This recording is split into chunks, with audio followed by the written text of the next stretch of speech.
Welcome back to the Crochet Crowd, as well as my friends over at yarnspirations.com. I'm your host Mikey. Today we're going to talk about the study of fire and ice, but also looking back to the study of transition. So this here is a study of transition. It's been out for quite some time. Problem is that the yarn got discontinued, so therefore it's harder to be able to duplicate this particular project. So a new version was made, but also made with some differences versus this one. The differences are so small, and the differences is actually right here in the blanket. So what I decided to do is that for the study of fire and ice, I looked at Caron 1 pound as an option. So you need a total of 4 balls for Caron 1 pound. 2 balls of the off-white that you see, and 2 balls here of Caron Jumbo yarn. So I decided that in this section here to not go over 1 ball, so that there's 2 stripes that you will see within this particular project. Therefore you don't have to use a small smidge of a third, so it keeps the pattern very affordable in order to do. So that means that this section here is shorter than this version here. So that's just something to consider. But also both of the patterns, the transition and the fire and ice, both got an upgrade as far as the pattern writing is concerned. So both of the patterns got updated. This is the study of fire and ice, and the actual study of transition also got an upgrade. So it's very similar to each other. And what I've been able to do, so since this one was developed, the study of transition, I've been learning how to do those diagrams on computer format. So now both of the patterns now have a diagram in order to follow. So you're going to notice here in the white section that we had in this is a crisscross, and you're gonna see this section. So you're gonna see that we're going to start up and it says repeat rows 4 and 5 10 more times. So you'll see that there's going to be 12 of these crisscrosses in this section, and then you go to a single crochet.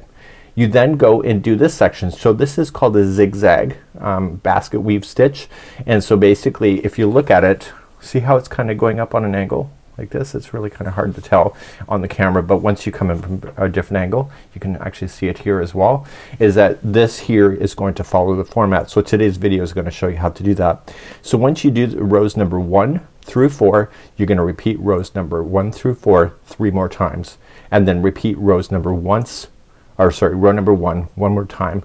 So there's a total of 17 rows. So the 17 rows will take you just before you're gonna finish the first ball. So you have quite a bit left over. So it's not that close to so that you're playing yarn chicken. Then you're gonna transition back. This is grayed out because it's already been done here. So you're gonna transition and you're going to start up with a single crochet row and then start crisscrossing it, and it looks just like this. You'll again do that and you'll see 12 crisscross sections that you will see.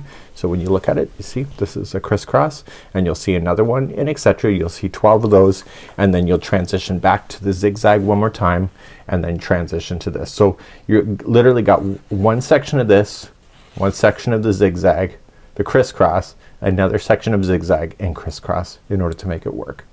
So the major difference between this here and this, as I mentioned, is the actual size of the section. So in the study of transition you'll notice that this section is much taller, and it's not taller by much, it's just an extra repeat. So when we looked at the instructions here, that was just here for a second, it says repeat rows 1 through 4 3 more times, but on this one here you'll repeat rows 1 and 4 4 more times and then still continue the pattern. So it's really not that much difference to say that it's actually a completely different pattern. The only difference is that I designed it so that it would work with the yarn. So what I'm going to do now is that we're going to transition directly into this tutorial, which is the study of transition. But what I want you to do is just open up the pattern and just follow the instructions for the amount of repeating so that you can have this same afghan. And of course if you have access to Red Heart Colorscape that has been discontinued, you can have this particular example as well. So let's head on into that tutorial and have a great day. So let's begin. Enough chitter chatter, let's get at it. Let's create a slip knot. So if you'd like to change the size of this particular blanket, it's in multiples of 4 plus 1. So you just can chain 1 2 3 4 1 2 3 4 1 2 3 4. When you're satisfied, just add one more chain and then you're good to go. Or you can chain 173 and do exactly what the pattern suggests.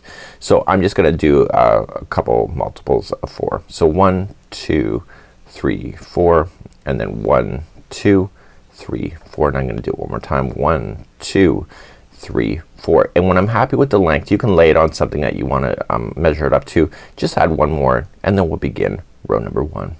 So row number 1 is not part of the repeat pattern But what you want to do, second chain from the hook, you can see it, so count it back. So 1 and 2, get the back hump of the chain, and I want you to single crochet all the way across the chain. So 1 single crochet in each of the chains going across. So once you come all the way across your chain, you're just gonna turn. So this is part of the repeat pattern. So rows number 2 and 3 are the repeat for section number 1, so panel number 1. So to begin this one here, what we're going to do is that we're going to chain 3, and that counts as the first double crochet. So what I want to do is do an X stitch, a cross stitch. So skipping the next one, going to the second one over, and just double crochet. And then now come back to the one you just skipped and just go from the behind. So just shift the project forward like you see, and double crochet. You will get used to this if you're not used to doing this. So that's one cross stitch done. So skipping the next one, go to the second over and double crochet, and then just shift the project forward and get the double, or get the stitch that you just skipped for double crochet, and you're gonna do that all the way across. So this is row number 2, and so then 3 is back to using a single crochet, and you're going to repeat these 2 rows, so this cross stitch and the next single crochet over and over and over until all 3 balls are done. So you want to end so that you have just finished a single crochet row. So we're gonna cover that in just a moment. So because you've done in multiples of 4, you're gonna cross stitch all the way across, and then there will be 1 stitch left, which you see, and that's 1 double crochet. So that was row number 2. So let's do a repeat row number 3 and show you just to make sure that you got it in your head. So let's turn and work and do row number 3. So just chain up 1, and then it's just 1 single crochet in each of the stitches. So this gives a separation of the cross stitching that you will see, and it makes really beautiful defined lines.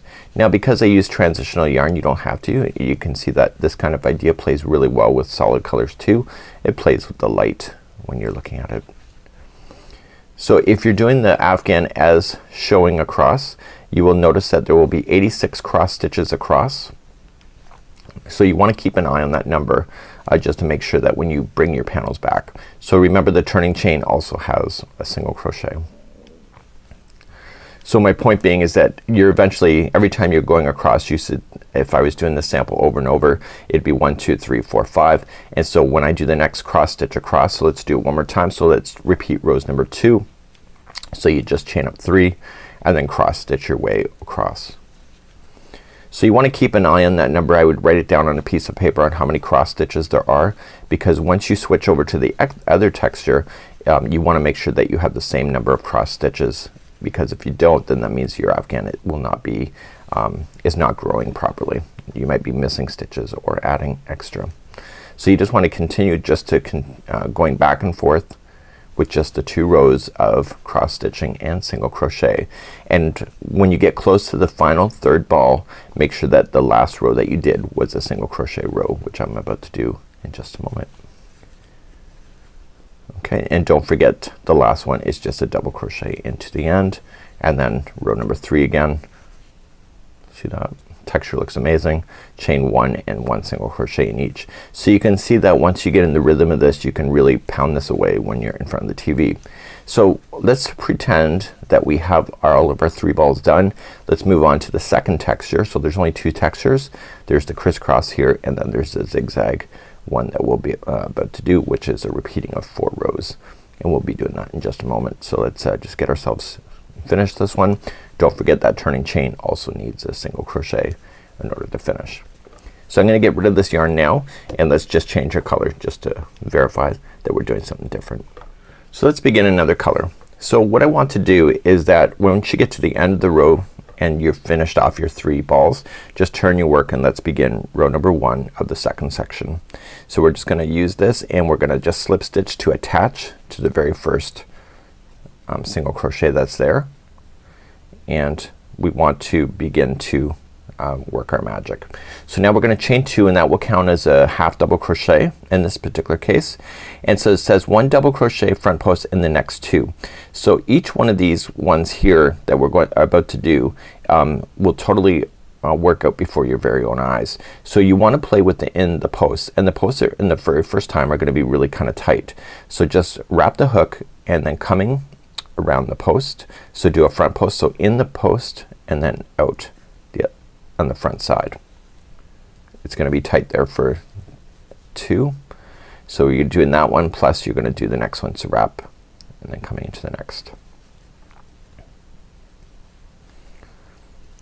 Okay, so the next one is going to be the next 2 posts, but from the back side. So we're gonna do back post, double crochets. So coming from the back and out.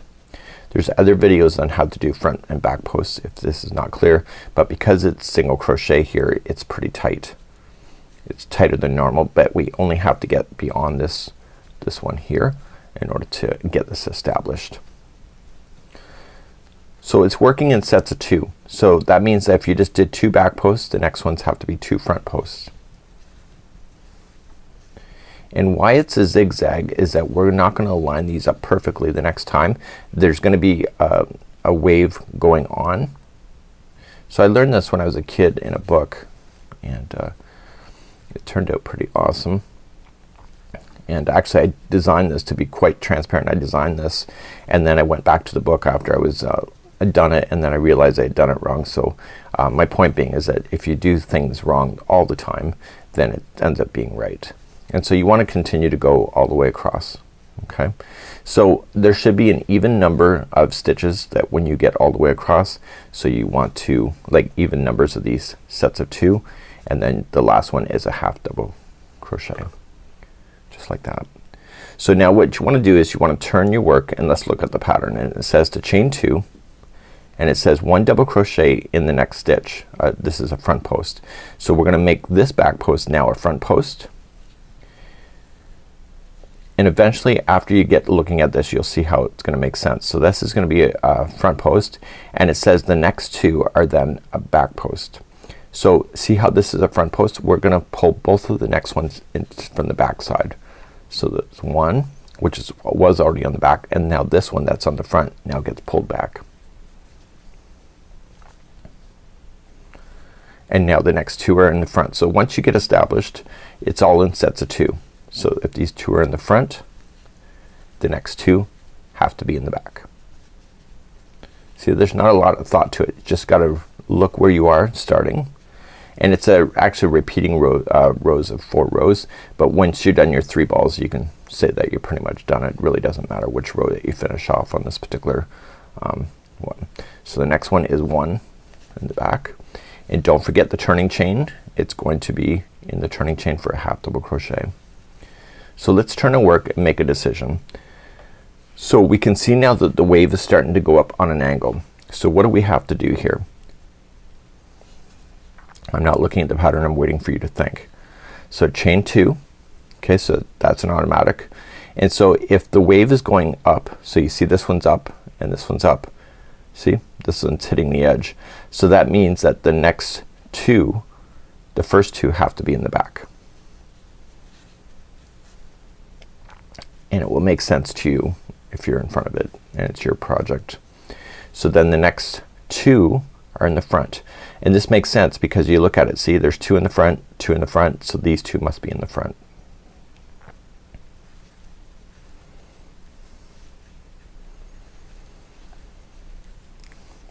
So it's all in, once you get yourself started, you don't have to worry about it much as you're going across. Just keep an eye on it. You'll notice if something's not right.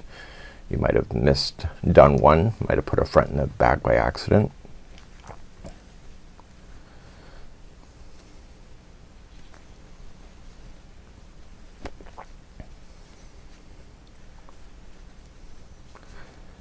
Okay, and then you're coming into the last, and it'll be a half double crochet. Turn your work. Let's make a decision. So you see every other row you're turning it and it will change the angle. So we look at this one was in the front and it's by itself. Now we had 2 in the front, so we know that these 2 must be in the front, so we must start chain 2. The first one must be a back post double crochet, and then the next 2 are front.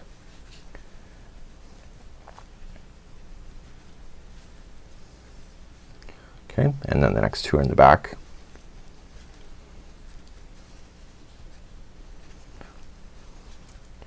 And then the next 2 are in the front. Does that make sense? Hopefully it makes sense to you. You'll see that all happening. and with the texture of this, it looks amazing. It looks like it's basket weave that's kind of just rolling around about the outside of a basket, wicker basket. So eventually you'll use up your 3 balls, and then you'll come and then you'll switch your transition back then to this. So let's just pretend we're gonna do that and just trim our work. Just weave in your ends, get them nice in there. I used a tapestry needle for mine. And what you can just do is get yourself back onto the blue and start your work. So for row number, or sorry, for the 3rd section, it says to repeat section 1, repeat row 3. Now row 3 is the single crochet row, so you just want to attach it to the first one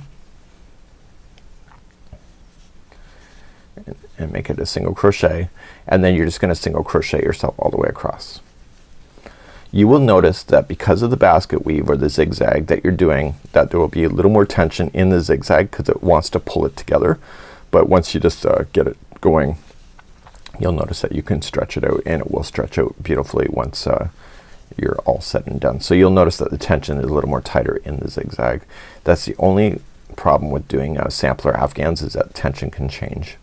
So make sure you don't forget that turning chain, and then start then the crisscross. So chain 3, and then skipping 1, going 1 over. So I've already showed you how to do that, so I'm just gonna speed on through here.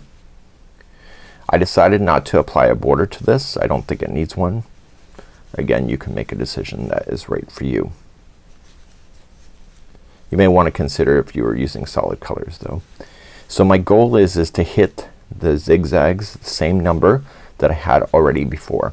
So whenever I got a new panel going, that I made sure that it was the same number of zigzags as the panel underneath it.